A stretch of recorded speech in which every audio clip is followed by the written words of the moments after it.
Students, आज हम लोग जो है क्रिया शब्द के बारे में पढ़ेंगे। जैसा कि हमने आपको क्लास में भी समझाया था कि क्रिया क्या होती है। क्रिया क्या है, जैसे कि अब यहाँ पर देखिए क्रिया चैप्टर 7 है हिंदी कोपल की बुक में, ठीक है। तो इसके पहले के चैप्टर्स की भी मैंने वीडियो बना रखी है, आप लोग जो है मैंने चैनल पर जाकर deep study with Deepti Tiwari पर जाकर देख सकते हैं, ठीक है। तो ये अगला चैप्टर है क्रिया। यहाँ पर देखिए बताया गया है कि राकेश आम के पेड़ पर बैठा है। ये देखिए राकेश है और आम के पेड़ पर बैठा है, वह आम तोड़ रहा है। पेड़ पर चिड़िया बैठी है। इधर देखिए ये पेड़ पर चिड़िया बैठी हुई है, बिल्कुल क्लियर दिखाई दे रही है। इसके अलावा है गाय चारा खा रही है, गाय है जो कि चारा खा रही है।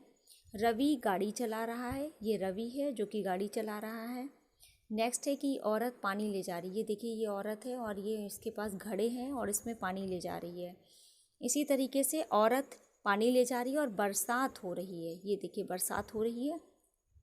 तो इन वाक्यों में क्या है, बैठा है, तोड़ रहा है, बैठी है, खा रही है, चला रहा है, ले जा रहा है और हो रहे हैं, हो रही है आदि शब्दों से काम के होने अथवा किए जाने का बोध हो रहा है। और जहाँ पर काम का होना या किए जाने का बोध होता है तो वो शब्द क्या कहलाते हैं, क्रिया कहलाते हैं।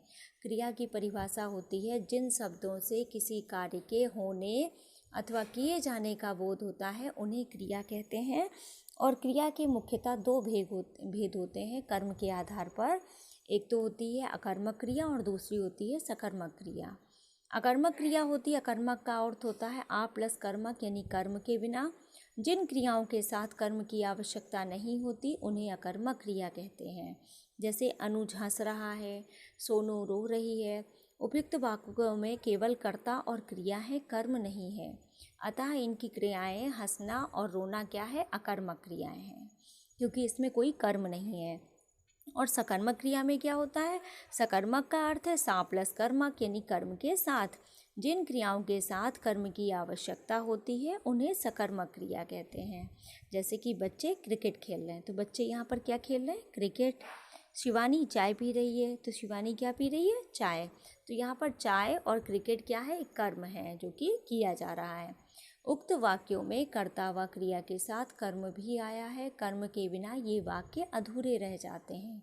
तथा प्रश्न उठता है क्या, जैसे बच्चे खेल रहे हैं तो क्या खेल रहे हैं, क्रिकेट। शिवानी पी रही है, क्या पी रही है, चाय। तो इन वाक्यों में क्रिया के साथ कर्म आवश्यक है और ये सकर्मक क्रियाएं हैं। अकर्मक व सकर्मक क्रिया की पहचान कैसे करते हैं, तो वाक्य की क्रिया से यदि क्या और किसे प्रश्नों के उत्तर मिले तो क्रिया सकर्मक होती, क्योंकि इनका जो होता है इनमें क्रिया का फल कर्म पर पड़ता है। और यदि क्या और किसे प्रश्नों के उत्तर ना मिले तो क्रिया क्या हो जाती है, अकर्मक हो जाती है, क्योंकि उसमें कोई कर्म नहीं होता है। जैसे वंदना ने पत्रिका पढ़ी, तो वंदना ने क्या पढ़ा, पत्रिका। शिवानी पत्र लिख रही है, शिवानी क्या लिख रही है, पत्र लिख रही है। मनुज हंस रहा है, मनुज क्या कर रहा है, तो कोई मनुज क्या हंस रहा है, तो इसका कोई उत्तर नहीं आएगा।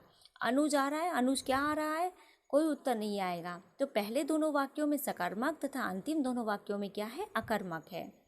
क्रिया का मूल रूप जो होता है वो धातु कहलाता है। जैसे कि पढ़ा, पढ़ता है, पढ़ेगा में मूल रूप क्या होता है, पढ़ है। तो कुछ इंपॉर्टेंट फैक्ट्स हैं जो कि आपको याद रखने हैं। काम का होना अथवा करना जिन शब्दों से पता चलता है उन्हें क्रिया कहते हैं। क्रिया के बिना वाक्य पूरा नहीं होता है। क्रिया का मूल रूप धातु कहलाता है। क्रिया के दो प्रकार हैं, अकर्मक व सकर्मक। अकर्मक क्रिया के साथ कर्म नहीं आता, सकर्मक क्रिया के साथ कर्म आता है। तो अब जो है कुछ प्रश्न हैं जिनके उत्तर आप लोगों को लिखना है।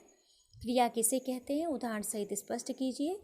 तो आप लिखेंगे जिन शब्दों से किसी कार्य के होने अथवा किए जाने का बोध होता है उसे हम क्या कहते हैं, क्रिया कहते हैं।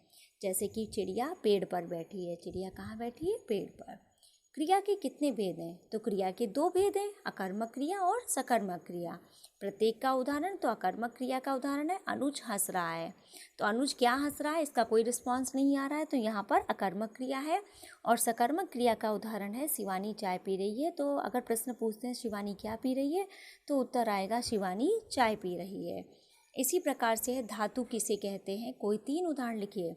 तो जो क्रिया का मूल रूप होता है वो धातु कहलाता है। जैसे पढ़ा पढ़ता है और पढ़ेगा, ठीक है। हंसा हंसता है या हंसेगा, उसमें हंस धातु हो जाती है और इसमें पठ धातु रूप है, पढ़ मूल रूप है।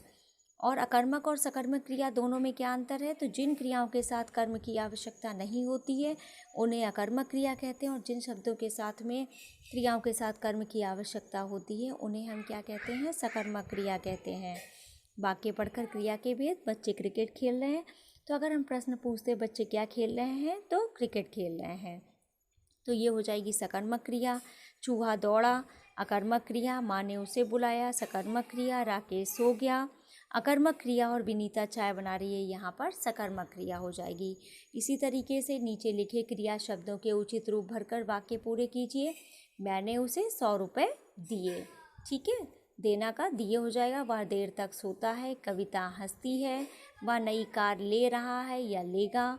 विनय खाना खाएगा, ठीक है। इसी तरह सही विकल्प चुनना है आपको। क्रिया शब्द क्या होता है? कार्य का होना अथवा करना बताते हैं। क्रिया के 2 भेद होते हैं। अकर्मक क्रिया को क्रिया की आवश्यकता नहीं, कर्म की आवश्यकता नहीं होती है, और क्रिया का मूल रूप धातु कहलाता है। तो सभी लोग इस वीडियो को देखकर अपना वर्क कंप्लीट करेंगे, और वीडियो कैसी लगी ज़रूर बताइएगा। और साथ में अगर चैनल को सब्सक्राइब नहीं किया है तो आने वाली वीडियोज़ के लिए चैनल को सब्सक्राइब कर लीजिए। ओके।